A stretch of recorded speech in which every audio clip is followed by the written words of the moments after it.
দুপুর গনিয়ে বিকাল হয়ে এলো। সময় 4:06। খান বাড়ির সদস্যরাদের অবস্থান বর্তমানে মার বাড়িতে। ঘণ্টা দুয়েক হলো তারা এসেছে। ঘর ভর্তি মেহমান। বিয়ের আলোচনা সমালোচনা চলছে। হৃদ বাদে কেউ বাদ পড়েনি এই আলোচনায়। আয়নও এসেছে। বেশ ইচ্ছা করেই এসেছে সে।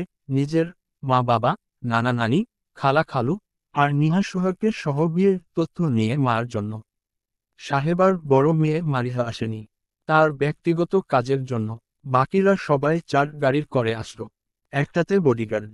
বাকি 3টাতে আয়নরা সবাই এসেছিল। খবর পেয়ে আরিফও চট্টগ্রাম থেকে চলে আসে সকাল সকাল। মার পুনরায় হৃদের সাথে বিয়ে নিয়ে আরিফও দ্বিমত পোষণ করেছিল, কিন্তু মার চাকচিক্য খুশিময় মুখ দেখে সেও দমে যায়। তেমন কিছু বলা বা করার সুযোগ পায়নি। তাছাড়া ফিহাও জানায় মায়া হৃদের জন্য কতটা পাগল। অজ্ঞাত আরিফও চুপ করে যায় বাবা শফিকুল ইসলামের মতন। শফিকুল ইসলাম মায়া ডিভোর্সের কাগজ নিয়ে স্ত্রীসহ কাল খান বাড়িতে গিয়েছিল ঠিক, কিন্তু হৃদের মুখোমুখি তিনি হতে পারেননি। খান বাড়িতে বসে বেশ অনেকক্ষণ হৃদের অপেক্ষা জন্য করছিল তিনি। মার ডিভোর্সের কাগজ আরাফ খানের তুলে দিয়ে বলেছিল, পেপারে হৃদের সাইন আনতে বডিগার্ড দিয়ে। তারপর বাকিটা আর উনার জানা নেই। তবে মায়া যখন হুট করেই হেনা খানকে কল করে জানায় সে খান বাড়িতে ফিরে যেতে চায়, হৃদকে পুনরায় বিয়ের করতে চায়, সেই সবটাই শফিকুল ইসলাম ও রেহেনা বেগম শুনেছিল। কারণ তারা হেনা খানের সাথে তখনও ড্রয়িং রুমে বসেছিল। মার কথা শুনে ওনারা কোনো রকম প্রতিক্রিয়া না জানিয়ে খান বাড়ির থেকে চলে এসেছিল তখনই। আসলে এখানে কথা বলার প্রয়োজন বোধ মনে করেননি তাই। বলবেও বাকি, যেখানে উনার মেয়ে রাজি, সেখানে কিসের কি কথা বলবেন ওনারা। বুকে চাপা কষ্ট ধরে রাতের ট্রেনে আশুগঞ্জ ফিরে আসেন তিনি। তখন রাত প্রায় 1টার ঘরে। রাত থেকে সকাল অবধিও কারোর সাথে কথা বলেননি তিনি। কেমন একটা গম্ভীর মুখেই ছিল সবটা সময়। মায়া তখনও জানত না বাবার চাপা কষ্টের কারণটা। সে বেশ ফুরফুরে মেজাজে বাড়ির ভিতর ঘুরঘুর করছিল আর এটা সে খাচ্ছিল। এই তো সকলের দিকে আরিফ যখন চট্টগ্রাম থেকে ফিরে আসার সময় বাজার করে নিয়ে আসলো মেহমানদারি করার জন্য। ফিহা শাশুড়িকে সাহায্য করে ফল, মিষ্টি, বাকি খাবারগুলো ফ্রিজে রাখল। মায়া ঘুরঘুর করতে করতে ফ্রিজ খুলে এটা সেটা আগ বাড়িয়ে খেয়ে নিল। বেশ করে খেল রসমালাই। পুরো বক্সের বেশ অর্ধেক রসমালাই খেয়ে বাকিটা কেটে কুটে রসসহ বক্স সুন্দর করে ফ্রিজে তুলে রেখে চলে গেল সে। কাজের জন্য রেহেনা বেগম ফ্রিজ খুলে জিনিস হাতে নিতে গিয়ে দেখল রসমালাইয়ে বক্স খালি। বাকি জিনিসপত্র এলোমেলো করে রাখা। কিছুক্ষণ পর মেহমান আসবে আর এখন প্রায় অনেক কিছু এলোমেলো করে খেয়ে রেখেছে মায়া। এতে করে তিনি অনেকটা রাগেই মায়াকে ধমক লাগাতে চাইলে শফিকুল ইসলাম স্ত্রীকে কড়া চোখে থামিয়ে দিল। রেহেনা বেগমের ভয়ে যশোর মার মাথায় আদুরে হাত বুলিয়ে দীর্ঘশ্বাস ফেলে শফিকুল ইসলাম চলে যান ভৈরব। পুনরায় বেশ করে খাবারের জিনিসপত্র কিনে বাসায় ফিরল। মার জন্যও আলাদাভাবে সবকিছু নিল। মায়া ছোট থেকেই খাবারের প্রতি বেশ মনোযোগ। কিছুক্ষণ পরপর ঘুরঘুর করে করে খাওয়ার অভ্যাস। এমনকি মধ্য রাতে উঠেও খাবার চাইত। ভাত, মাংস ছাড়া বাকি সবকিছু খেতে চাইত বেশি। ভাতের চাহিদা পূরণ করে অন্যান্য খাবার খেয়ে। আজও তাই। ঘুরে ফিরে দোকানি খাবার না পেলে প্রচুর কান্নাকাটি করত, সেটাও সবাই জানে। তাই তিনি ছোট থেকে মার পছন্দের খাবার কিনে আনত বাজার থেকে রোজ রোজ। আবারও শেষ বিকাল করে উনার হাত ধরে হাঁটতে বের হতো রাস্তায়। আইসক্রিম হাতে উনার আঙ্গুল ধরে হাঁটত উনার ছোট ছোট 2 মেয়ে। সময়টা তখন খুবই সুন্দর ছিল। আজ সুন্দরটা নেই মনে হচ্ছে। বাবা হিসাবেও নিজেকে স্বার্থপর মনে হচ্ছে। হ্যাঁ, তিনি মার আচরণে কষ্ট পেয়েছেন। তবে শফিকুল ইসলাম এটাও বুঝতে পেরেছেন মায়া আর উনাদের নেই। সে অনেক আগেই ওই বাড়ির সদস্য হয়ে গেছে। ওই বাড়ির মানুষদেরও ভালোবাসে আপন করে নিয়েছে। তাই মেয়ের মনের বিরুদ্ধে তিনি আর কিছুই করবেন না। মায়া যা চায় তাই হবে। বাধা দিয়ে মেয়ের চোখে আর খারাপ হতে চায় না। অতীতে যা হবার হয়েছে, বর্তমান মেয়ের সাথে তিনি যুদ্ধ করবে না। অন্তত ওই বাড়ির ছেলের জন্য তো নাই। মনে কষ্ট নিয়েই নীরবে সম্মতি জানানোটা শ্রেয় মনে করেন তিনি। মায়া তখনও জানেন না শফিকুল ইসলাম কেন রাজি হলো তার বিয়ের জন্য। তবে রাজি হয়েছে এতেই অনেক। মায়া নিজের বাবার সাথে আগ বাড়িয়ে কথা বলতে গিয়েও বলতে পারল না বাবার গম্ভীর মুখের দিকে তাকিয়ে। মনের সংকোচ নিয়ে টিকি করতে লাগলো রেহেনা বেগমের আগুপিছু আঁচল ধরে। এক হাতে তখনও খাবার ছিল। Cream roll. পেটুক মায়া বিগত 1 মাস ঈদের শোকে তেমন একটা খেতে পারেনি। রুম থেকেও তেমন একটা বের পুনতে হয়নি। কিন্তু এবার যখন সবকিছু ঠিকঠাক, তাই মার স্বভাবের চঞ্চলতায় যেন পুনরায় প্রকাশ পায়। কাল রাত থেকে এই অবধি খাওয়ার উপরই আছে। কিছুক্ষণ পরপর ঘুরঘুর করছে আর খাচ্ছে। রেহেনা বেগম বেশ জোর খাটিয়ে মায়াকে নিজের সাথে রান্নাঘরে রাখল। মূলত মায়াকে রান্না শেখানোর জন্য। ফিরাজুইকে আর মুক্তাকে বলল ঘর গুছিয়ে রাখতে। উনার রান্নার কাছে সাহায্য করতে একজন কাজের মানুষও আছে। এতদিন মায়া সংসার না করলেও এবার বিয়ের হলে অবশ্যই মেয়েকে সংসার সামলাতে হবে। তাই তিনি মায়াকে সাংসারিক কাজে দক্ষ বানাতে চাচ্ছেন। উনাদের ছোট মেয়ে মায়া খুব আদুরে সবার, অথচ ছোট থেকেই মেয়েটাকে নিজেদের কাছে রাখতে পারছেন না। তিনি মার প্রথম বিয়ের সময়েও মত ছিল না। মাত্র 6 বছরের ছিল মায়া। তিনি চেয়েছিলেন মায়া বড় হলে না হয় ওই বাড়ির ছেলের সাথে বিয়ে দিবে। কিন্তু খান বাড়ির মানুষজনের জন্য তাও সক্ষম হলো না। নিজের শ্বশুর বিছানায় শয্যাশায়ী ছিল বলে শেষ ইচ্ছাটুকু রাখতে মেয়েকে বিয়ে দেয়। তারপর হলো আরেক দুর্ঘটনা। ওই বাড়ির ছেলের বউ মারা গেল। তার দোষ এসে পড়ল উনার ছোট অবুঝ মেয়ের উপর। মায়া স্বামী কি বুঝত না। অথচ সেই স্বামী সেদিন উনার ছোট মেয়েটাকে গুলি করে মারতে গিয়েছিল। ভাগ্য ভালো ছিল বলে মেয়েটা বেঁচে গেল। পরিস্থিতি স্বাভাবিক হতে উনারা সবাই ঠিক করেছিল মায়াকে আর দিবেন না খান বাড়িতে। মায়া বড় হলে ডিভোর্স করিয়ে নিবে ওই বাড়ির ছেলের সাথে। কিন্তু হঠাৎ করেই খবর আসে মায়াকে নিয়ে যাবেন খান বাড়ির মানুষ। নিয়েও গেল। কিন্তু এতে করে অশান্তি সৃষ্টি হলো উনার সুখের সংসারের। ছেলে মেয়ে সবাই মিলে দোষী করল উনার স্বামীকে। আজও দেয়। অবশেষে উনারা মার ডিভোর্স করাতে গিয়ে বুঝতে পারল উনাদের মেয়ে উনাদের আর নেই। সে অনেক আগেই খান বাড়ির প্রতিটা মানুষকে আপন করে নিয়েছে। এমনকি ওই বাড়ির ছেলেকেও। তাদের মাথায় বজ্রপাত হয়েছিল তখনই, যখন মার ফোন আলাপের কথাগুলো শুনেছিল হেনা খানের সাথে। এক মুহূর্তেই যেন তারা নিরুপায় হয়ে গেল। বুঝতে পারল পরিস্থিতিটা। প্রতিটা জিনিসই সেখানে ভালোবাসা, যত্ন বেশি পায়, সেখানটায় ভিড়ে যায়। মার ক্ষেত্রেও তাই। হয়তো ওই বাড়ির সকলের ভালোবাসা পেয়ে এখন নিজের পরিবারের কাছে থাকতে নারাজ। কিন্তু এতে কিছুর পরও উনার মায়ের মনটা সাইড দিচ্ছে না হৃদকে নিয়ে। তিনি যতটা জানেন ওই বাড়ির ছেলেটা ভালো না খারাপ, গ্যাংস্টার, রাগে আর বদমেজাজি। উনার মেয়েকে যদি কোনো কারণে রাগের বশে ফেলে দেয় সে ভয় আষ্টস উনাদের বুক। মেয়ে হারানোর ভয় রেহেনা বেগমের মনটা হুহু কেঁদে উঠে তৎক্ষণাৎ। ব্যস্ত হাতের খুন্তি থেমে গিয়ে কেঁদে উঠে গুমরে। মায়া দেখার আগে শাড়ির আঁচলে চোখ মুছে নিতে চাইল, কিন্তু বাঁধভাঙা চোখের জল তখনও পড়ছিল মার চিন্তায় চিন্তায়। মায়া নিজের মায়ের গুমরে কাদার শব্দ বুঝতে পেরে খাবার রেখে ছোট ছোট হাতে তৎক্ষণাৎ রেহেনা বেগমের কোমর জড়িয়ে ধরতেই তিনি শব্দ করে ডুকরে কেঁদে উঠে মায়াকে বুকে টেনে। দুপুরের দিকে খান বাড়ির মানুষজন হাজির হয়। আরিফ, শফিকুল ইসলাম, শাহেদ এগিয়ে গিয়ে রিসিভ করল তাদের। আরিফ প্রথমে সালাম দিল সবাইকে। তারও শ্বশুর বাড়ির মানুষজন হয় তারা। নম্রতা নিয়ে কৌশল বিনিময় করল সবার সাথে। আয়ন, সোহাগের সাথে হ্যান্ডশেক করে সবাইকে বাড়ির ভিতর নিয়ে গেল। মুক্তা শাহেদের ছেলে মাহাদি খালামুনিদের সাথে আছে মার রুমে। আরাফ খান বডিগার্ড দিয়ে বিয়ের তথ্যের ডালাগুলো পাঠালো মায়াদের বসার ঘরে। একে একে সবাই এসে বসল বসার ঘরে। রেহেনা বেগম, মুক্তা দ্রুত হাতে সবাইকে ঠান্ডা শরবত প্রথম পাঠালো বাড়ির পুরুষদের দিয়ে। পরে বাকি সব নাস্তা দিল। কিন্তু হেনা খান খুঁতখুত করে উঠে গেল মার জন্য। মায়াকে কোথাও দেখতে না পেয়ে প্রথম আরিফকে জিজ্ঞাসা করল মায়া কোথায়। আরিফ জানালো মায়া উপরে ঘরে রেডি হচ্ছে। হেনা খান তখনই উঠে চলে গেল আরিফের দেখানো রাস্তা ধরে মার রুমের দিকে। গিয়ে দেখল মায়াকে শাড়ির পরাচ্ছে ফিহা আর জুই মিলে। দরজার দিকে তাকিয়ে মায়া হেনা খানের উপস্থিতি বুঝতে পেরে হুট করে অর্ধ শাড়ি পরা মায়া দৌড়ে গিয়ে ঝাপটা ধরল হেনা খানকে। অনেকটা দিন দূরে থাকায় ঠোঁট ভেঙে কেঁদে উঠে মায়া। হেনা খানও তাই। তবে তিনি সময় নিয়ে মায়াকে আদরের সহিত শান্ত করে পুনরায় শাড়ি পরিয়ে নিচে নিয়ে গেল বসার ঘরে নিচে। পিছন পিছন জুই ফিহাও গেল। মায়াকে নিচে নিতেই প্রথমে চোখ পড়ল আয়নের। অস্থিরতায় সে চোখ নামিয়ে নেওয়ার চেষ্টা করল, কিন্তু তার আগেই চোখ গেল পাশে দাঁড়িয়ে থাকা জুইয়ের দিকে। জুই কপাল কুঁচকে তাকিয়ে আছে তার দিকে।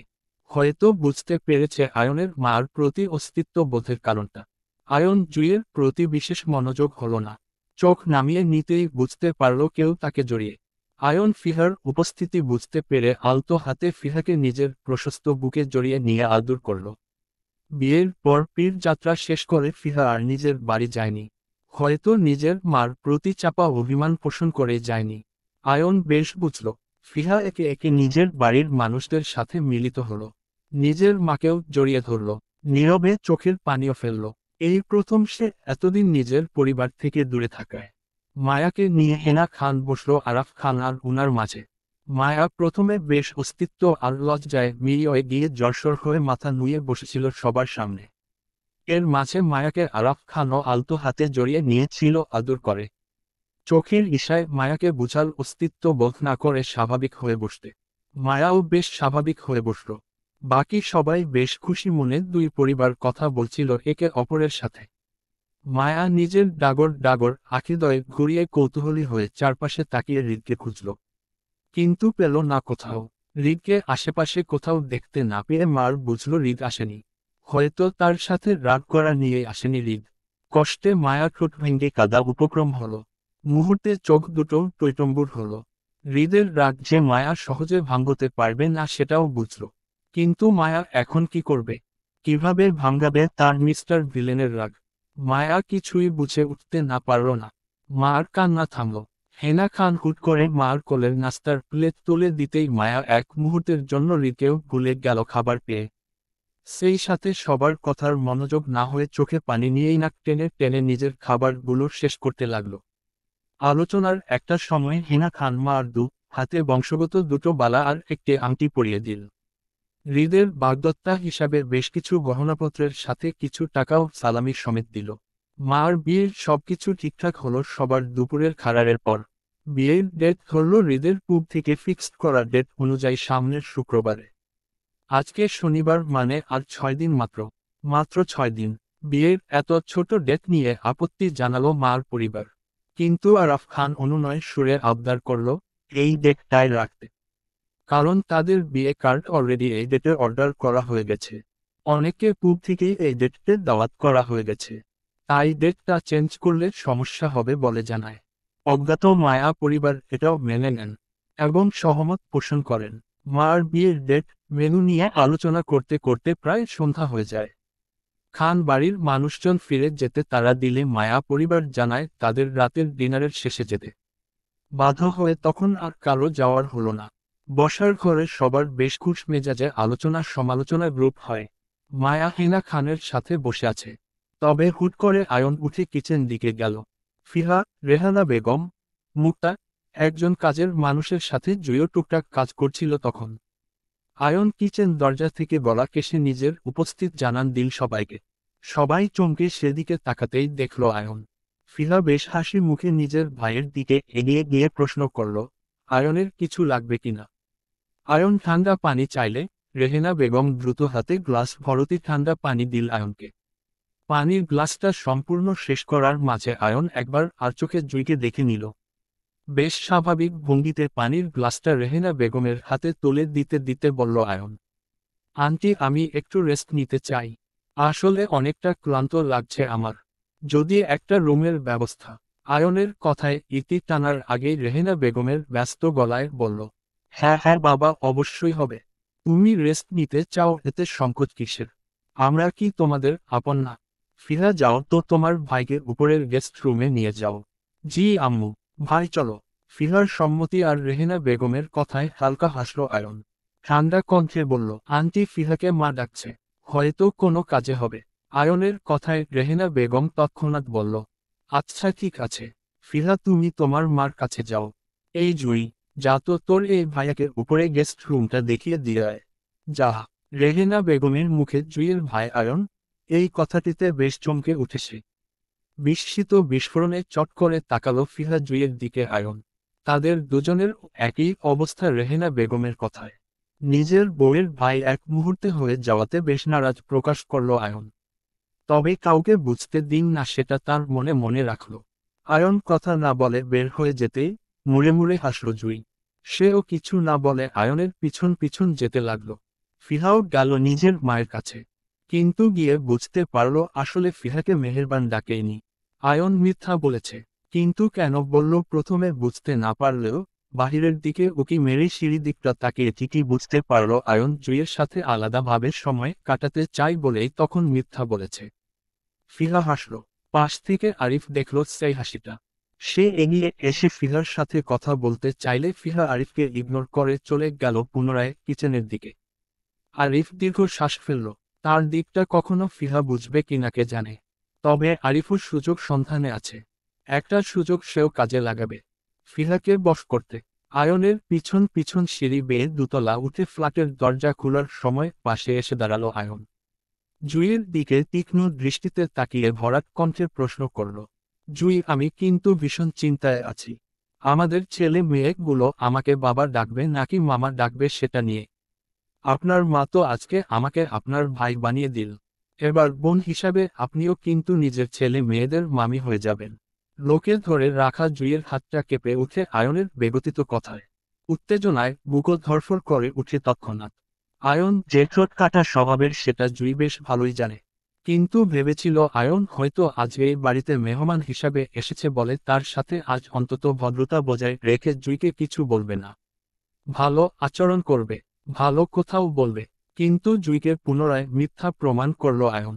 জুই আয়নের কথা না শোনার মতো করে দ্রুত হাতে দরজা খুলে ভিতরে প্রবেশ করে। আয়নও দরজার সামনে ঠেসে দাঁড়িয়ে দ্বিতীয় কথাটা বলে জুইকে। জুই একটু দাঁড়ান্ত। জুই ইতস্তত ভঙ্গিতে পিছন ঘুরে তাকাতে আয়ন অতি চিন্তত ভাঁজ কপালে ফেলে জুইয়ের দিকে এগিয়ে আসতে আসতে বলে, আজকে গোসল করেছিলেন আপনি? আয়নের কথায় আর এগিয়ে আসা দেখে জুই ভয়ে লাফিয়ে ছিটকে দূরে সরে গেল কয়েক কদম। পূবের কথা মনে করে জুই তেজি স্বরে বলল, একদম না, আমার কাছে আসা যাবে না। আমি গোসল টোসল করে এসেছি। নিজের জায়গায় থাকুন। আপনি নিজেই হয়তো গোসল করেন না, এজন্য অন্যের গোসল নিয়ে এত চিন্তা। আয়ন দাঁড়িয়ে পড়ে কপাল কুঁচকে বলে, কে বলে আমি গোসল করি না? আপনি। ও আপনার তাহলে বিশ্বাস নেই আমি যে গোসল করি সেটা? জুইয়ের কাঠোকাঠ উত্তর, হ্যাঁ তাই। বেশ তাহলে নিজেই চেক করে নিন। আসুন, কাছে আসুন, চেক করুন। কথাটা বলেই আয়ন পুনরায় জুইয়ের দিকে এগোয় নিজের শার্টের বোতাম খুলতে খুলতে। আয়নের হঠাৎ কাণ্ডে ভ্যাবাচেকা খেয়ে যায় জুই। লজ্জা আশ্বাস হয়ে খানিকটা চিবিয়ে চিবিয়ে বলল, আপনার মতো অসভ্য ডাক্তার আমি জীবন দুটো দেখিনি। ছি কি কাণ্ড পর নারীর সাথে। ছি। আয়ন দাঁড়িয়ে পরে কপাল কুঁচকে বলে, আপনি পরনারী কোথায় পেলেন জুই? আমি তো আমার বউ ছাড়া আর কাউকে দেখছি না। আমাদের আশেপাশে আরও কেউ আছে বুঝি? ও আচ্ছা, আপনি তাহলে সচেতন বউ। নিজের স্বামীর শরীর পরনারীদের দেখাতে চান না বলে কৌশলে না করছেন আমাকে। আচ্ছা থাক খুলব না শার্ট। এই তো পরে নিচ্ছি। আপনার কথাই মানলাম। চলুন আমরা রুমে যাই। রুমে গিয়ে শুধু আপনার সামনেই শার্ট খুলব কেমন? তারপরও আপনি রাগ করবেন না জুই। আমি আপনার কথায় মানব। চলুন রুমে যাই। আয়নের নির্লজ্জ কথায় জুইয়ের অনেক কাদা উপক্রম হলো। কোথাকার কথা কোথায় নিয়ে গেল এই অসভ্য ডাক্তার। কথায় কথায় জুইকে স্বামী পাগল বউ বানায় দিল। বিস্ফোরণের জুইয়ের এখন হাত পা ছড়িয়ে ফ্লোরে কাঁদতে মন চাইছে। তবে সে কাঁদবে না। জুই হলো শক্ত মনের মানুষ। হুটহাট কাদার অভ্যাস তার নেই। তাও খুব বড় কারণ ছাড়া জুই বিশেষ একটা কাঁদে না। জুই রাগে দুঃখের কটমট করে বলে, আপনি সত্যি যা ইচ্ছে তাই। মুখে লাগাম নেই। অডিওর সাথে ভিডিওর কোনো মিল নেই। দেখতে ভদ্র, কিন্তু তলে তলে অভদ্রের সর্দার। আমার গোসল নিয়ে চিন্তা না করে নিজের চরকায় তেল দিন। অসভ্য ডাক্তার। কথাটা বলে জুই রাগে দুঃখের আয়নকে পাশ কাটিয়ে চলে যেতে চাইলে হাত টেনে ধরে আয়ন জুইকে টেনে নিজের কাছে আনতে আনতে বলল, আমি সচেতন নাগরিক হয়ে কি চেক করব না আমার আশেপাশে কেউ ময়লা ময়লা হয়ে ঘুরছে কিনা? পরিবেশ দূষণ বলতেও একটা কথা আছে। সচেতন নাগরিক হয়ে আমি পলিউশন কন্ট্রোল করে তারপর তো নিজের চরকায় তেল দিব তাই না? Till tilted. ওয়াশরুম থেকে ফ্রেশ হয়ে বিছানায় বসল আয়ন। ছোটখাটো সাধারণ একটি রুম এটি। ঘরের সব ফার্নিচার গুলো কাঠের। তবে রুমটা বেশ গুছানো পরিপাটি। আয়ন সাদা টাওয়ালে মুখ মুছতে মুছতে এক পলক রুমটা দেখে নিল। তখনই রুমে প্রবেশ করল জুই হাতে কফির মগ নিয়ে। আয়ন সেদিকে চোখ তুলে তাকায়। আকাশি রঙা থ্রি পিসটায় জুইকে অদ্ভুত সুন্দর লাগলো আয়নের চোখে। হাতের সাদা টাওয়ালটা বিছানার উপর রেখে ডাকল জুইকে আয়ন। এদিকে আসুন জুই। জুই প্রচণ্ড অস্থিরতার সহিত ক্ষীর পায়ে আয়নের সামনে যেতে আয়ন হাত বাড়িয়ে কফির মগটা জুইয়ের থেকে নিল। খাটের পাশের টেবিলে রেখে বিছানার উপর রাখা নতুন ফোনটি নিয়ে জুইয়ের দিকে বাড়িয়ে দিয়ে বলে, নিন, এটা আপনার। কপাল কুঁচকে তাকায় জুই আয়নের বাড়িয়ে দেয়া হাতের ফোনটির দিকে। প্রথমে বুঝতে না পেরে প্রশ্ন করল, আমার মানে? আপনার মানে আপনার? এটা আপনার ফোন, ধরুন। বিষণ্ময়ে জুই বলল, আমার ফোন হবে কেন? আমার তো ফোন নেই। এটা কার? আয়ন স্বাভাবিক ভঙ্গিতে হুট করে জুইয়ের হাত টেনে ফোনটি ধরিয়ে দিতে দিতে বলে, এটাই আপনার। আমি দিলাম। না করা যাবে না। স্বামী কিছু দিলে স্ত্রীদের গ্রহণ করতে হয়। তাছাড়া ফোন আমি আপনার জন্য দেয়নি, আমার জন্য দিয়েছি। আমার সাথে যোগাযোগ করার জন্য দিয়েছি। সিম, আমার নাম্বার সবকিছু সেট করা আছে। প্রয়োজনে ফোন করবেন আমাকে। আয়নের কথায় মুহূর্তে চমকে উঠে জুই। শরীর ছুঁয়ে গেল অনুভূতির শীতল হওয়া। বুক ধরফড়ে কম্পন সৃষ্টি হলো শরীর। আয়ন জুইয়ের হাত ছেড়ে কফির মগ হাতে নিয়ে তাতে চুমুক বসাল। জুই নিজের হাতের দামি আইফোনের দিকে তাকিয়ে ভয়ার্ত গলায় বলল, আমি ফোন ব্যবহার করতে জানি না তেমন। একটু আকর্ত জানি, কিন্তু আইফোন তো। জুইয়ের কথা শেষ হবার আগে আয়ন ভরাট কণ্ঠে বলল, শিখে নিবেন ফিহার কাছ থেকে। তাছাড়া ফোন চালানো শেখা বেশি দরকারও নেই। আমাকে কল করতে পারেন, এতটা জানলেই চলবে। জুই এবার খানিকটা ইতস্তত গলায় বলল, আমাদের কলেজে ফোন নেওয়া নিষেধ। ফোন সব সময় ভাইব্রেট মুডে রাখবেন। আমি আপনার ক্লাস টাইমে কল দিব না কখনো। রাতে, সকালে আর লাঞ্চ টাইম ছাড়া। জুই হাসফাস করে রুম থেকে যেতে চাইলে আয়ন পুনরায় থামিয়ে দিয়ে বলে, আমি আপনাকে যেতে বলিনি জুই। আপনি থাকুন। আমার কথা আছে আপনার সাথে। জুই ছোট ছোট চোখ করে আয়নের দিকে তাকাতেই তখনই খোলা দরজা নক করল কেউ। আয়ন জুই সেদিকে চোখ তুলে তাকালে নীল শাড়ি পরিহিত মায়াকে দাঁড়িয়ে থাকতে দেখল দুজন। মায়া পরপর গমগম পায়ে রুমে প্রবেশ করে সোজা আয়নের সামনে গিয়ে দাঁড়াল। রুমে তখনও নীরবতা বিরাজমান। আয়ন জুইয়ের দৃষ্টি ভেঙে প্রথম কথা বলল, মায়া। আয়ন ভাইয়া, তোমার ভাইকে ফোন দাও। আমি কথা বলল। আয়ন মার কথা বুঝতে না পেরে বলল, কাকে? হৃদকে ফোন দিব। মায়া মাথা উপর নিচ করে নাড়িয়ে সম্মতি দিয়ে বলল, হুম। ও, হৃদ মনে হয় দেশে নেই। Not sure. কেন, কোনো প্রয়োজন? হৃদ দেশে নেই, এই কথাটা সহজে মানতে পারল না মায়া। প্রায় ঠোঁট ভেঙে কেঁদে ফেলে জেদ্দি গলায় বলল, উনাকে কল দাও ভাইয়া। মার কান্না ভাঙ্গা গলায় তেজি সুরে বিষণ্ণ হলো আয়ন। মার চোখ দুটোতে অশ্রুকণা টৈটম্বুর হতেই অস্থির হলো আয়নের মন। হৃদের প্রতি মার ভালোবাসাটা বুঝে সে খানিকটা অস্থির কণ্ঠে বলল, ওকে ওকে, রিল্যাক্স। কেঁদো না প্লিজ। আমি হৃদকে এক্ষুনি কল করছি। হয়তো ওর দেশে আছে। আমি সঠিক জানি না। দাঁড়াও, কল দিচ্ছি। আয়ন কথাগুলো বলেই পরপর কল লাগায় হৃদকে নিজের নাম্বার থেকে। খানিকটা সময় নিয়ে হৃদের ফোন বাজতেই আয়ন মায়াকে জানায় হৃদের ফোনে কল ঢুকেছে। মায়া খুশিতে আটখানা হয়ে দাঁড়িয়ে রইল, হৃদের সাথে কথা বলতে চাই বলে। কিন্তু হৃদ কল রিসিভ করল না। আয়ন ক্ষুব্ধ মনে মায়াকে জানালো, হৃদ তার কল রিসিভ করছে না। মায়া ছটফট মনে বলে, আবার দাও। আয়ন পুনরায় কল করল। কিছুটা সময় যেতেই হৃদ কল রিসিভ করে ওপাশ থেকে গম্ভীর কণ্ঠে, হ্যালো বলতেই আয়ন বেশ ঠান্ডা কণ্ঠে হৃদের উদ্দেশ্য বলে, মায়া কথা বলতে চাচ্ছে তোর সাথে। নে, একটু কথা বল। ফোনের ওপাশ থেকে গম্ভীর কণ্ঠে উত্তর করল হৃদ, সময় নেই, মিটিংয়ে আছি, বাই। হৃদ কল কেটে দিল তৎক্ষণাৎ। আয়ন কান থেকে ফোন নামিয়ে মার দিকে তাকিয়ে হতাশ গলায় বলল, হৃদ কল কেটে দিল? বলল সময় নেই নাকি মিটিংয়ে আছে? মায়া ঠাস করে আয়নের হাত থেকে ফোন কেড়ে নিতে নিতে বলল, আমি জানি না কিচ্ছু। আমি কথা বলবই। দিন ফোন দিন। মায়া আয়নের ফোন নিয়ে চলে যেতে লাগলো রুম থেকে। দরজা অবধি গিয়ে পুনরায় ফিরে তাকালো আয়ন জুইয়ের দিকে। জনি বিষণ্ণতায় ছোট ছোট চোখ করে তাকিয়েছিল মার দিকে। মায়া দুজনের দৃষ্টি অপেক্ষা করে বলল, ভাইয়া আমার সাথে কিন্তু আপনার সকল দিক থেকেই ঠাট্টার মানে মজা করার সম্পর্ক। সেটা মানেন তো? আয়ন প্রথমে বুঝতে না পেরে বলল, মানে? মায়া ঠোঁট প্রসারিত করে হেসে বলল, সম্পর্কে প্রথমে আমি আপনার ভাবি হয়। আপনি আমার দেবর। দ্বিতীয়ত আপনার বউয়ের ছোট বোন আমি। মানে আপনার শালী। তৃতীয়ত আপনার বোন আমার ভাবি। তার মানে আমরা হলাম বিআই বিআইন।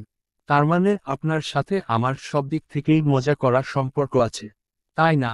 আয়ন মার কথায় সম্মতি দিয়ে মাথা নাড়াল। তার মানে দুজনের সত্যি মজার করারই সম্পর্ক তাদের। মায়া তৃপ্তির হেসে জুঁইয়ের দিকে এক পলক তাকিয়ে আয়নকে বলল, আসলে ভাইয়া, আপনার বউ সিস্টেম সম্পর্কে একটু বেশি বুঝে, চলেও বেশি, সারাদিন সিস্টেমের চিন্তায় করে বেড়ায়। আপনি তো ডাক্তার মানুষ, তাই একটু যদি দেখতে জুঁইয়ের সিস্টেম বেশি চলার কারণটা, তাহলে উপকার হতো ওর। বেচারি বিপদে আছে, সিস্টেম জ্বালায়, এজন্য অন্যকে। মায়া কথা শেষ না করেই লজ্জায় হঠাৎ দৌড়ে পালিয়ে যায় আয়নের ফোন নিয়ে। আপাতত ওর কাজ শেষ। জুঁইকে আয়নের সামনে লজ্জায় ফেলতে এমনটা করা তার। মূল কথা হলো প্রতিশোধ নিল সে এখন। তাছাড়া জুঁইও কম নয়, সারাদিন মায়াকে সিস্টেম সম্পর্কে বলে বলে খুঁচা দেয়। এই জন্য মায়াকেও কম পোহাতে হয়নি। বাজে পরিস্থিতির শিকার হয়েছিল, বিশেষ করে হৃদের সাথে। হৃদ মায়াকে এই সিস্টেম নিয়ে অনেক কথা শুনিয়েছে। মার সিস্টেমের সমস্যা আছে নাকি দেখতেও চেয়েছিল শুধুমাত্র জুঁইয়ের বলা কথাগুলোতে। এবার জুঁইও বুঝতে পারবে মায়া কতটা লজ্জাজনক পরিস্থিতিতে পড়েছিল তার জন্য। আয়ন জুঁই দুজনই হতভম্ব হয়ে তাকিয়ে থাকে মার যাওয়ার দিকে। মায়া যে হুট করেই এসব কথা বলে বসবে সেটা ভাবতে পারেনি কেউ। মার কথায় লজ্জায় ছিটিয়ে গেল জুঁই। এমনিতেই আয়ন ঠোঁট কাটা স্বভাবের। মার এসব কথাতে নিশ্চয় আয়ন আরও নাচাবে তাকে সুযোগ যেহেতু পেয়েছে। জুঁই লজ্জা আর ঘুরে তাকালো না আয়নের দিকে। লজ্জায় আশ্বাস হয়ে তৎক্ষণাৎ দৌড়ে পালিয়ে যেতে চাইল রুম থেকে, কিন্তু তার আগে আটকা পড়ে আয়নের বাহুবন্ধন। জুঁই চমকে উঠে ছটফট করতে আয়ন জুঁইয়ের পিছন থেকে চাপটে ধরে টেনে দরজার সামনে গিয়ে দরজা লক করে দেয়। চমকানো ভঙ্গিতে আঁতকে উঠল জুঁই আয়নকে দরজা লাগাতে দেখে। তার ছটফটের মাত্রা আরও দ্বিগুণ হলো ছুটার জন্য। আয়ন ছাড়ল না, বরং দেয়ালের সাথে জুঁইকে মিশিয়ে দাঁড় করিয়ে দুহাত রাখল দুপাশে। অবাক হওয়া ভান ধরে বলল, জুঁই সত্যি কি আপনার সিস্টেম বেশি চলে? রাতে একা থাকতে সমস্যা হয় আপনার? আমি কিন্তু একজন ডাক্তারের সাথে সাথে আপনার স্বামীও। আমাকে বলুন, আপনার কঠিন জটিল সমস্যার সমাধান কিন্তু আমাকে ছাড়া হবে না জুঁই। আমার পরিবার কিন্তু এখানেই আছে। আমাদের বিয়ের প্রস্তাব আজই রেখে দেয় আপনার বাবার কাছে। কি বলুন? আয়নের বেগতিক কথার তলে যেন জুঁইয়ের কান দিয়ে গরম ধোঁয়া বের হওয়ার উপক্রম হলো। লজ্জা মাথা যেন বনবন করে উঠল। ছি, এসব কোনো কথা? জুঁইয়ের রাতে একা থাকতে সমস্যা হবে কেন? ছি। জুঁই লজ্জায় ছিটিয়ে গিয়ে নত মস্তিষ্কের হলো। কম্পিত শরীরে কাঁপা কাঁপা গলায় বলল, আমাকে যেতে দিন প্লিজ। আমি নিচে যাব। আগে আমার জটিল ও কঠিন প্রশ্নের উত্তর দিন জুঁই। আমার তো বড্ড টেনশন হচ্ছে। একে তো গোসল করেন না, তারপর আবার সিস্টেম বেশি চলার অভিযোগ আসলো কানে। বউয়ের সিস্টেম ঠিক করার দায়িত্ব তো আমারই, তাই না? আমাকে লাগবে আপনার জুঁই। জুঁই লজ্জা দাঁড়িয়ে থাকতে না পেরে নাক মুখ ছিটকে বলে, ছি, পথ ছাড়ুন। আয়ন দুষ্টু হাসল। সে মূলত জানে মায়া যে মজা করে কথাটা বলেছে। তারপর জুঁইয়ের লজ্জায় লাল হয়ে যাওয়া ফেসটা দেখতে ভালো লাগে তার। জুঁইয়ের লাজুক অস্থিরতাটাও ভালো লাগে। এজন্য ইচ্ছাকৃতভাবে আয়ন জুঁইকে লজ্জা ফেলার পরিস্থিতির সৃষ্টি করে। আর এখন তো মায়া সামনে থেকে আয়নকে সুযোগ করে দিয়ে গেল বউকে লজ্জা দিবার। বিষয়টি হাতছাড়া করতে চাই না বলেই সেটা কাজে লাগাচ্ছে সে। হুট করেই আয়ন চুকে পড়ল জুঁইয়ের গলায়। জুঁইয়ের গলায় থাকা কালো তিলটাতে ঠোঁট ছুঁয়ে দিল মুহূর্তেই। আয়নের হঠাৎ কাণ্ডেই যেন হকচকিয়ে গেল জুঁই। শরীরে শীষ ধরা কম্পনে শিহরিত হয়ে জুঁই চেপে ধরল আয়নের দু বাহুর শার্টের অংশটুকু। যতটা আয়নের ছোঁয়ার গভীরতা বৃদ্ধি পেল, ঠিক ততটাই জুঁইয়ের কথা বলার বাক শক্তিও লোপ পেল। তিরতির করে কাঁপতে লাগলো শরীরময়। জীবনের প্রথম শরীরে পুরুষ মানুষের আপত্তিকর স্পর্শে শিকার হচ্ছে জুঁই, যেটা চাইলেও বাধা দিতে পারছে না সে। কোথাও একটা আটকে যাচ্ছে যেন। জুঁই কম্পিত শরীরে চোখ বন্ধ করে নিতেই আয়ন এক হাতে জুঁইয়ের কোমর চেপে ধরে নিজের সাথে মিশিয়ে নিল তৎক্ষণাৎ। অন্য হাতে জুঁইয়ের ঘাড়ে পিছনে গুলিয়ে একের পর এক ঠোঁট ছোঁয়ালো জুঁইয়ের গলার বাম পাশের তিলটার উপর। খানিকটা সময় নিয়ে আয়ন জুঁইয়ের গলায় আচানক নাক চেপে ধরে নিঃশ্বাস টানল নিজের মাঝে। মোহাচ্ছন্ন কণ্ঠে আস্তে করে বলল, আপনার এই তিল, আপনার হাসি, আপনার চুল আমার খুবই পূর্ব পরিচিত জুঁই। এরা আমার খুব আপন। আমি জীবনের দ্বিতীয়বার এদের হারাতে চাই না জুঁই। আমার আপনাকে লাগবে, খুব করে লাগবে। আমার ভালো থাকার জন্য হলেও আপনাকেই লাগবে জুঁই। আমি কিন্তু আর ছাড়ছি না আপনাকে। এই জীবন, ওই জীবন, কোনো জীবনেই ছাড়ছি না জুঁই। তাছাড়া আমি কিন্তু জানি আপনি আমাকে পছন্দ করেন। তাই স্বামী হিসাবে এবার থেকে আপনাকে ছুঁয়ে দিব আমি। আমি কিন্তু বিয়েটাকে মানি জুই। দীর্ঘ সময় নিয়ে বুকের লুকায়িত অনুভূতিতে গুমরে উঠে জুই। গলায় দলা পাকিয়ে আসে গুমোট কান্নাগুলো। আয়নের ভালোবাসামো আবদারে হুট করেই যেন আবেগী হলো জুইয়ের কিশোরী মন। ভালোবাসার মানুষ হিসাবে আয়নকে পেয়ে যেন আচ্ছন্ন হলো সে। অশ্রুপাত হলো তৎক্ষণাৎ। গাল গড়িয়ে চোখের জল পড়ল। আয়নের গালের জুইয়ের চোখের পানি স্পর্শ করতেই মাথা তুলে তাকালো সে জুইয়ের দিকে। তিরতির করে কাঁপছে জুইয়ের বন্ধ চোখের পাতা। আয়ন আজলে হাতে জুইয়ের গাল আঁকড়ে ধরে চোখের পানি মুছে দিয়ে ভেজা দু চোখের পাতায় চুমু খেয়ে বলে, আমি আপনার আমৃত্যু সুখের কারণ হতে চাই জুই। হাত বাড়িয়ে দেন বা না দেন, আমি কিন্তু এই হাত, এই মানুষ, আমৃত্যু ছাড়ব না জুইফুল। টিল টিল্ড। আয়ন ফোন পেয়ে রাগে তিরতির করে হুট করেই কনস্ট্রাকশন সাইট ছেড়ে উঠে দাঁড়ালো হৃদ। অর্ধ হওয়া বিল্ডিংয়ের দ্বিতীয় তলার ফ্লোর থেকে বের হতে চাইলে চমকে উঠে আসিফ। বেশ কয়েক জন্য কাইন্ডদের মিলিত ডিসকাশন চলছে এই প্রজেক্টটি সম্পর্কে। অর্ধ মিটিং থেকে হুট করে হৃদ উঠে যেতে চমকে উঠে সবার। হৃদকে কিছু বলার সাহস না করলেও আসিফের দিকে তাকায় উৎসুক দৃষ্টিতে। আসিফ সবার কৌতূহল দৃষ্টি মেটাতে হৃদের পিছন দৌড়ে গেল। ব্যস্ত গলায় হৃদকে ডেকে বলল, ভাই, মিটিং ছেড়ে কই যাচ্ছেন? আপনা। হৃদ পিছন ঘুরে তাকাতে আসিফের চোখে পড়ল হৃদের রক্ত লাল চোখ দুটো। হৃদ হঠাৎ রাগ আর রক্তচক্ষু দেখে আর কথা বলার সাহস হলো না আসিফের। ভয়ে সে থেমে যায়। হৃদ রাগের রি করে পুনরায় হাঁটে সামনে। যেখানে মনটাই সুস্থ না তার সেখানে কিসের মিটিং? কাজের মন বসে না। সবকিছুতেই অহেতুক রাগ হচ্ছে, বিরক্তি বাড়ছে। অশান্ত মনটার কারণে শরীরেও জ্বর পাচ্ছি না সে। ইচ্ছা করছে দুনিয়ায় সবকিছুতে আগুন লাগিয়ে ধ্বংস করে দিতে। ছে হোক শালার জিন্দিগি, কোনো কিছুতে শান্তি নাই।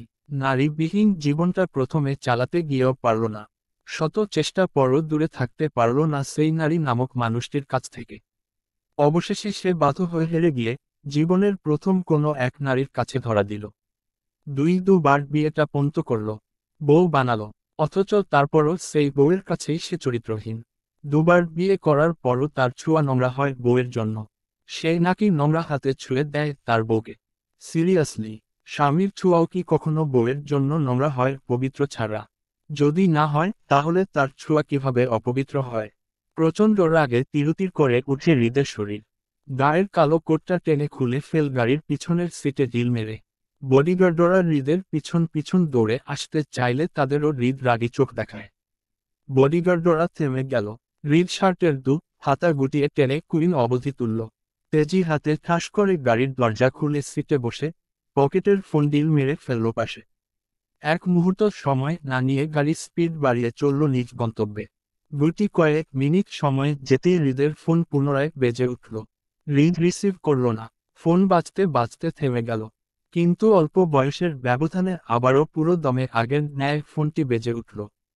হৃদ বিরক্তিতে গাড়ির স্টিয়ারিং চেপে ধরল রাগে। সে জানে কে ফোন দিচ্ছে, তাই ধরার প্রয়োজন বোধ মনে করছে না। কিন্তু বেশিক্ষণ ফোনটি না ধরে পারল না সে। একটা সময় বিরক্তিতে হৃদ গাড়ির স্টিয়ারিং সামনে ফোন রেখে আয়নের কলটি রিসিভ করে লাউড স্পিকার দিয়ে বলল, মেয়ে মানুষের মতো এতবার ফোন দিচ্ছিস কেন তুই? কমন সেন্সে নাই? প্রেম করবি তুই আমার সাথে? এতবার যে কল দিচ্ছিস আমাকে? হৃদের রাগান্বিত কথায় নড়েচে বসে মায়া। কাচুমাচু ভঙ্গিতে আস্তে করে বলে, হুমম করব তো। মায়া কথা হৃদ থেমে যায়। সে আয়নকে মনে করে কথাগুলো বলেছিল, কিন্তু মার কণ্ঠ শুনে চুপ করে গিয়ে রাগে ঠাস করে কল কেটে দিল তৎক্ষণাৎ। হৃদের কাণ্ডে মায়া কেঁদে ওঠে, কিন্তু দমে না গিয়ে পুনরায় কল করে হৃদকে। হৃদ কল রিসিভ করল না। একবার, দুবার, তিনবার, বেশ কয়েকবার পরপর কল দিল মায়া, কিন্তু হৃদ মার কল রিসিভ করল না। চারপাশে তখন ভর সন্ধ্যায়, বেশ অন্ধকারও।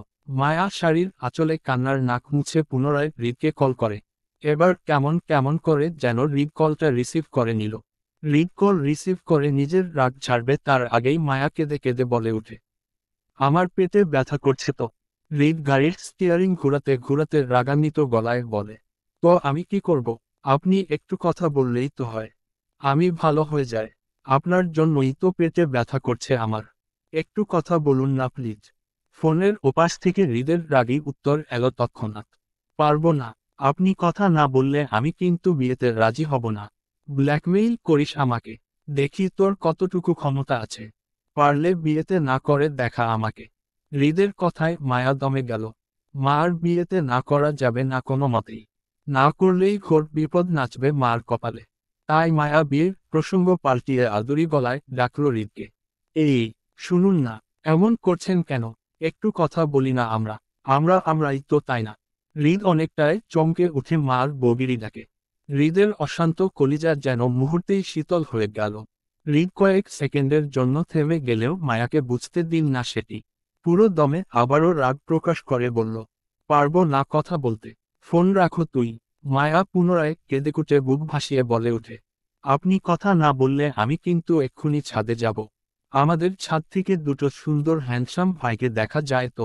মার কথায় গাড়ির স্টিয়ারিং শক্ত করে চেপে ধরে হৃদ রাগে কটমট করে দাঁতে দাঁত পিষে বলে ওঠে, যা তুই ছাদে।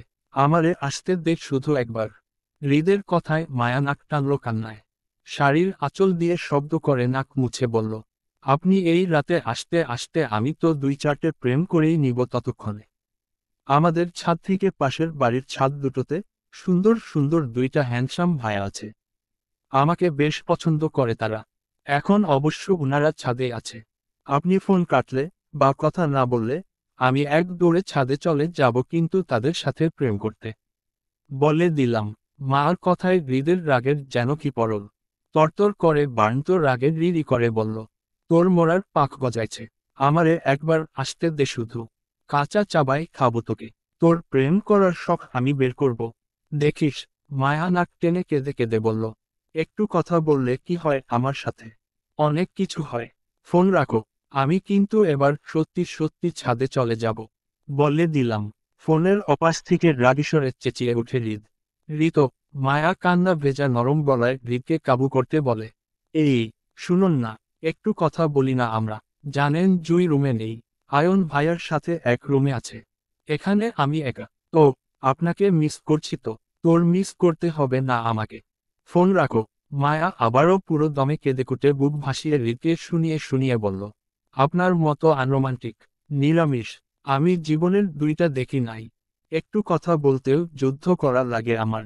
থাক, আপনি ফোন রেখে দিন তাহলে। আমি এক্ষুনি রোমান্টিক রোমান্টিক ভাইয়াদের কাছে ছাদে চলে যাচ্ছি। আপনি থাকুন আপনার বদমেজাজি রাগ নিয়ে। হ হ। সামনে পেলে তোরে আমি যে কি করব। তোর লম্বা জবানটা আগে কাটবো আমি। দেখিস তুই। মায়ার হৃদের রাগ আমলে নিল না। সে জানে হৃদ তার সাথে রেগে আছে। সে অপরাধ করেছে। হৃদকে নোংরা বলাটা উচিত হয়নি। কিন্তু সে কি করবে?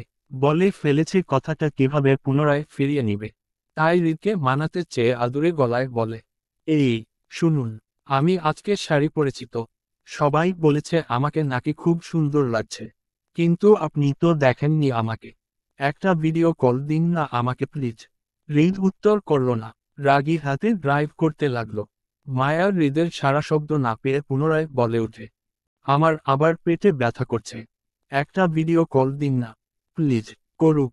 যদি মরে যায় তাহলে আমি আরেকটা বিয়ে করব। আর আমি কি জানি? না তো, হবে না তো। আমি পেট ব্যথায় মরে গেলে হবে না। আমি মরলে আপনাকে কে বিয়ে করবে বলুন? আমি ছাড়া আপনি বিধবা হয়ে যাবেন না। আপনাকে কি আমি বিধবা করতে পারি বলুন? সেই, আমি বিধবা হব? সিরিয়াসলি? স্ত্রী আর পুরুষ লিঙ্গের পার্থক্যটুকু জানা নেই। ইডিয়ট। ছি, কি বাজে আপনি। লিঙ্ক নিয়ে কথা বলছেন কেন? আমার লজ্জা লাগছে না বুঝি? মার কথায় ভ্যাবাচেকা খেয়ে যায় হৃদ। সে কি বুঝাতে চাইল? আর এই মেয়ে কি বুঝল?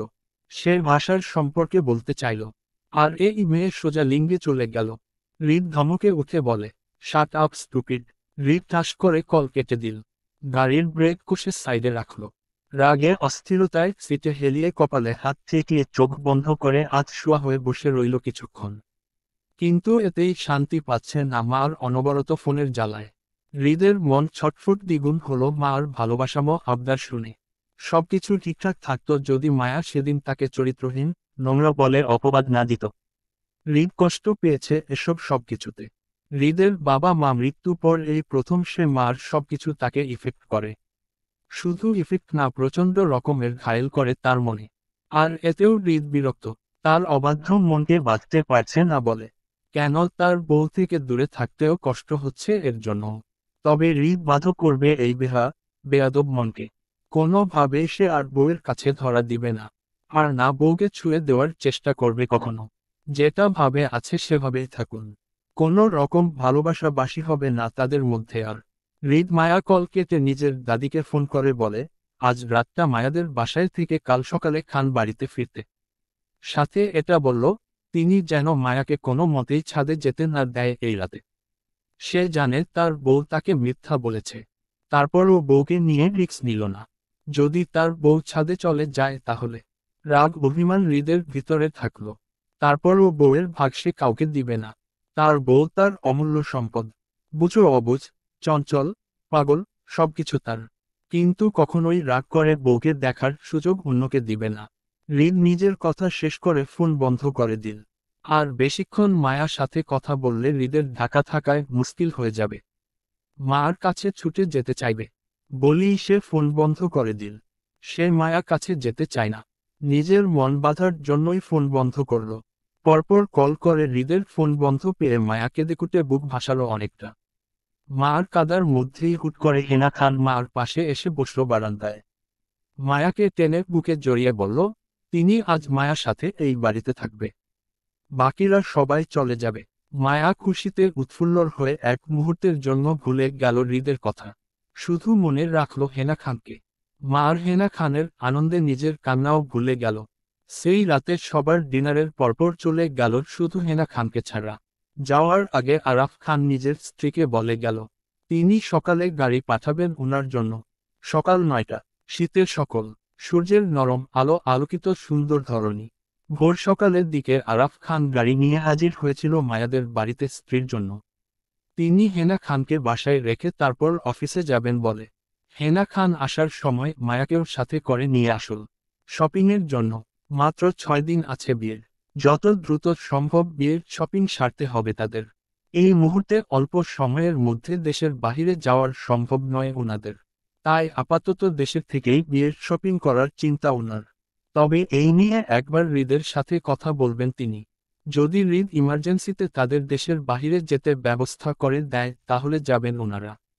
শফিকুল ইসলাম মায়াকে বাসা থেকে পাঠাতে প্রথমে রাজি না হলেও পরে ঠিকই মায়াকে দিল। যেহেতু বিয়ের শপিং করতে হবে এই জন্য জুইকেও মার সাথেই পাঠানো হলো। ফিহাকেও যেতে বলেছিল তিনি, কিন্তু আরিফ বলল সে আজকে নয় কালকে বিয়ের সাথে করে নিয়ে যাবে ফিহাকে। তারপর সবাইকে শপিং করিয়ে দিয়ে আবার কাল মায়া আর জুইকে একসঙ্গে নিয়ে বাসায় ফিরবে। মূলত মায়া একদিনের জন্য খান বাড়িতে এসেছে। আরাফ খানের গাড়িটি পার্কিং এরিয়াতে থামে। সবাই একে একে বের হলো। হেনা খান আরাফ খান সামনে হাঁটছে বলে মায়া জুইয়ের সাথে পিছন পিছন হাঁটল চারপাশটা দেখতে দেখতে। মাত্র 1 মাস মায়া মান অভিমানে খান বাড়ির থেকে দূরে ছিল, অথচ মার এখন মনে হচ্ছে যেন কয়েক যুগ পর সে খান বাড়িতে পা রেখেছে। চেনা জায়গাগুলোর মধ্যেও যেন ভীষণ অস্থির লাগছে মায়া। মায়া কয়েক কদম এগিয়ে আসলো বাড়ির পথে। তখনই চোখে পড়ল খান বাড়ির বাগানের, যেখানে হৃদ তার খোলা বাংলোতে অফিসার পোশাকে দাঁড়িয়ে আছে। গায়ের কোট আসিফের হাতে, শার্টের 2 হাতা টেনে সবসময়ের মতো কুইন অবধি টানা। কানে ফোন চেপে ধরে সামনে তাকিয়ে মনোযোগ সহকারে কথা বলছে। তার পাশে আসিফ দাঁড়ালো সিরিয়াস ভঙ্গিতে। মায়া আর কিছু দেখার প্রয়োজন মনে করল না। এমনি দেখল না আয়ন আর মেহরিদের পিছনের সোফায় বসে আছে হাতের ফাইল নিয়ে। মায়া শুধু দেখল হৃদকে, আর হৃদকে দেখেই ভুল দৌড় দিল সেদিকে। আসিফ বেখেয়ালি চোখ গেল মার দিকে। মায়াকে এদিকে প্রাণপণ দৌড়ে আসতে দেখে চমকে উঠে তৎক্ষণাৎ ডাকল হৃদকে, ভাই, ভাবি। আসিফের হঠাৎ কথায় হৃদ চমকে উঠে পিছন ঘুরে মায়াকে দেখতে চাইল, কিন্তু পারল না। তার আগেই মায়া হাতে হৃদের গলা জড়িয়ে ধরে 2 পা ফেলে হৃদের পেট জড়িয়ে কোলে উঠে গেল। আকস্মিক ঘটনায় হৃদ তাল সামলাতে না পেরে এক হাতে মায়া কোমর ধরে অন্য হাতে সোফা আঁকড়ে ধরে পড়ে যাওয়া থেকে নিজের ভারসাম্য ধরে রাখতে চাইল, কিন্তু সফল হলো না। আসিফ আয়নও তৎক্ষণাৎ দ্রুত এগিয়ে আসে হৃদকে ধরতে, কিন্তু তারাও ধরতে সক্ষম হলো না হৃদকে। কারণ হৃদ ততক্ষণে মায়াকে নিয়ে ঠাস করে ফ্লোরে পড়ে গেছিল। হৃদ নিচে আর মায়া হৃদের উপর। 2 হাতে হৃদের গলা চাপটে ধরে মুখ ডুবিয়ে আছে। উপস্থিত প্রত্যেকে থমথমে খেয়ে যায় মার হঠাৎ কাণ্ডে। আয়ন, আসিফ, মেহুর হতবাক হলো মায়াকে এখানে দেখে। আসিফ দ্রুত এগিয়ে হৃদকে ধরে ফ্লোর থেকে উঠাতে চাইলে হৃদ হাতে ইশারায় সবাইকে চলে যেতে বলে। বিনা শব্দের সবাই চলেও গেল। কিন্তু মেহু বেশ রাগ নিয়ে মায়াকে দেখে গেল। হৃদ জায়গায় শুয়ে রইল, মায়াকে নিজের উপর থেকে সরানোর চেষ্টাও করল না। এমনিতেই বিগত দিনের অশান্তিতে ভুক্তভোগী সে। মায়া হৃদের গলা থেকে মুখ উঠিয়ে হৃদের দিকে তাকিয়ে আরও একটি কাণ্ড করল।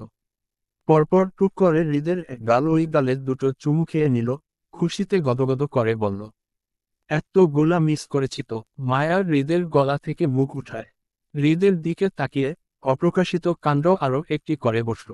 পরপর টুক করে হৃদের এক গাল ওই গালের দুটো চুমু খেয়ে নিল, খুশিতে গদগদ করে বলল, এত গোলা মিস করেছি তো। হৃদ অশান্ত মনে মায়াকে টেনে নিজের উপর থেকে পাশে বসিয়ে সে উঠে দাঁড়ালো ফ্লোরের উপর থেকে ফোন নিয়ে। গায়ের শার্ট টেনে ছেড়ে ময়লা পরিষ্কার করতে নিলে মায়াও ফ্লোর থেকে উঠে দাঁড়ালো। হৃদের দেখা দেখি সেও হৃদের গায়ের হাত দিয়ে ময়লা ছাড়তে শুরু করে। হৃদ হাত থেমে যায় মার কাণ্ডে। বিরক্তির ক্ষুব্ধ চোখে তাকালো মার দিকে। মায়া হৃদের শার্ট ছাড়তে ঝাড়তে নিচে নেমে যেতে চাইল ভুলবশত, কিন্তু পারল না। তার আগেই হৃদ মার হাত দুটো ধরে আটকায় প্যান্টের উপর হাত দেওয়া থেকে। মূলত হৃদ নিজের ইজ্জত বাঁচাতে মার হাত চেপে ধরে। মার করা তার সাথে পুবের কাণ্ডগুলো মনে রেখে হৃদ এই মুহূর্তে মায়াকে আটকালো নিচে নামতে। এই মেয়ের বিশ্বাস নেই, তাকে অপদস্থ করতে 2 সেকেন্ড সময় নিবে না। তার যেখানে সেখানে হাত দিতে ওস্তাদ এই মেয়ে। ইজ্জত কথা মাথায় রেখে হৃদ মার দুহাত ধরে রাগে কটমট করে তাকালো মার দিকে। মায়া বুঝল না হৃদ কেন আটকানো তাকে। সে তো সাহায্য করছিল হৃদকে পরিষ্কার হতে। তাহলে মায়া নিজের হাত মুচড়ে হৃদ থেকে ছাড়া পেতে চেয়ে বলল, কি হল ছাড়ুন, ময়লা পরিষ্কার করব না, প্যান্টের ময়লা লেগে আছে তো। হৃদ রাগে কটমট করে মায়াকে ঠেলে নিজের থেকে দূরে সরালো। মার অযাচিত ছোঁয়া হৃদ এই মুহূর্তে চাচ্ছে না। তাই ক্ষুব্ধ কণ্ঠে দাঁতের দাঁত পিষে মায়াকে হুমকি স্বরূপ বলে উঠে, ফার্দার আমাকে ছোঁয়ার চেষ্টা করবি না। অথচ রাগ করতে চাচ্ছি না। তোর লোক দেখানো বিয়ে পর্যন্তই তুই সীমাবদ্ধ থাকবি। আমার কাছে তোর জন্য কিছুই নাই। আমার কাছ থেকে যতটা দূরে থাকবি ততটাই মঙ্গল তোর জন্য। Mind it. হৃদ চলে গেল বাড়ির ভিতরের দিকে। মায়া হৃদের কথায় কষ্ট পেয়ে দুঃখ মনে কাঁদতে কাঁদতে পুনরায় হৃদের পিছন পিছন যেতে লাগলো। হৃদের ভাগ্য ভালো তার আঁচল নেই। যদি থাকতো তাহলে সেটা ধরে এই মুহূর্তে মায়া হৃদের পিছন পিছন ঘুরঘুর করত। হৃদ মার উপস্থিত নিজের পিছনে বুঝতে পেরেও না বুঝার মতো করে সামনে হাঁটছে। ড্রয়িং রুমে পার হয়ে সিঁড়ি ভেঙে উপরে উঠছে হৃদ। মায়া তখনও হৃদের পিছন পিছন গুনগুন কান্নায় হাঁটছে। হৃদ সিঁড়ি শেষ করে উপরে উঠে দাঁড়ালো মার জ্বালায়। এই মেয়েকে সে কি করবে? উফ! হৃদ দাঁড়াতেই ঠাস করে মার কপাল বাজল হৃদের পিঠে। মূলত মায়া নিচের দিকে তাকিয়ে হাঁটছিল হৃদের পা অনুসরণ করে। হৃদ বিরক্তির নিচে ঘুরে দাঁড়া মার সম্মুখে। ঝাঁঝালো কণ্ঠে বলে, কি রে বাবা, কি সমস্যা, কি চাই? পিছন পিছন ছুটছ কেন আমার? হৃদের ঝাঁঝালো কণ্ঠে মায়া আরো কেঁদে ওঠে। অশ্রু সিক্ত চোখে হৃদের দিকে তাকিয়ে ঠোঁট ভেঙে বলে, তাহলে কই যাব আমি? জাহান্নামে যাও। না, জাহান্নামে যাওয়া যাবে না তো। সামনে আমার বিয়ে। দাদি বলেছে বাসার থেকে বের না হতে। হৃদ মার সাথে কথা বাড়ালো না। কথা বাড়িয়েও বিশেষ একটা লাভ হবে না। এই মেয়ের সাথে কথা বলা মানেই তার দুর্বলতা প্রকাশ করা। হৃদ ফুটবল না, সে অন্তত শক্তপোক্ত কঠোর মানের অধিকার মানুষ। অল্পতে ফুটবল হওয়াটা তার পার্সোনালিটির সাথে যায় না। অন্তত এই সামান্য পিচ্চি মেয়ের উপর নাই। হৃদ কথা না বলে তিরতির মেজাজে পুনরায় সামনে হাঁটল। এই মেয়ের সাথে কথা বলা মানেই অথচা সময় নষ্ট। হৃদ সামনে হাঁটতেই মায়াও পিছন পিছন হাঁটল পুনরায়। হৃদ রাগে হাতের ফোনটা দিয়ে আসিফকে কল করল। কয়েক সেকেন্ড মধ্যে আসিফ রিসিভ করল সেটা। হৃদ মায়াকে শুনিয়ে রাগান্বিত কণ্ঠে কটমট করে আসিফের হ্যালো বলার আগেই বলল, আসিফ, একটি ছুরি, একটা বস্তা নিয়ে দ্রুত আসবি আমার রুমে। আজকে আমার পিছন পিছন গুনগুন কান্না করে আসা সব কয়টাকে ছুরি দিয়ে কেটে বস্তা ভরে দিব। তুই সোজা ডাস্টবিনে ফেলে আসবি। হৃদের কথায় আঁতকে উঠে মায়া। হৃদের বিশ্বাস নেই। সে এমনিতেই কথায় কথায় মারে মায়াকে। এখন যদি হৃদ সত্যি সত্যি মায়াকে মেরে দেয় তো তাহলে মার বিয়েটা অসম্পূর্ণ থেকে যাবে না। তাছাড়া এই মুহূর্তে মায়া ছাড়া হৃদের পিছনেও তো কেউ নেই। এখন নিশ্চয়ই হৃদ মার জন্যই ছুরি আর বস্তাগুলো আছে। আতঙ্কিত মায়া আর এক মুহূর্তে দাঁড়ালো হৃদের পিছনে। কান্না ভুলে প্রাণ ভয় দৌড় লাগায় হেনা খানের রুমের দিকে। আপাতত জানটা বাঁচানো ফরজ মনে করল। মায়া যেতেই হৃদ সেদিকে তাকিয়ে বিরক্তির দীর্ঘশ্বাস ফেলে। এই মুহূর্তে সবকিছু উপর তার বিরক্তি লাগছে। গুমট অস্থিরতার কারণে রাগটা বাড়ছে, তরতর করে। হৃদ রাগী হাতে ফিঙ্গার পিণ্ড দিয়ে দরজার লক খুলে রুমে ঢুকল। ভিতর থেকে ঠাস করে দরজা লাগিয়ে কি করবে বুঝতে না পেরে রাগের বশে হাতের ফোনটা সজোরে আছাড় মারল ফ্লোরে। ছিন্নভিন্ন হয়ে ছিটকে পড়ল চারপাশে। হৃদ পারছে না মায়াকে কাছে টানতে, আর না পারছে দূরে সরিয়ে রাখতে। হৃদের মায়াকে চায় না। যে বউ স্বামীকে ছুঁয়াকে নোংরা বলে, সেই বউকে হৃদ আজীবনও ছুঁয়ে দেখবে না। সে যেমন বউকে ছুঁয়ে দেখবে না, তেমন করে বউকে অন্য কারো কাছে যেতেও দিবে না। ঋতো কেন তাকে নোংরা বলল? কেন তার ছুঁয়াকে নোংরা বলে গালি দিল? সে কিভাবে বউকে ছুঁলে নোংরা, চরিত্রহীন হয় কিভাবে?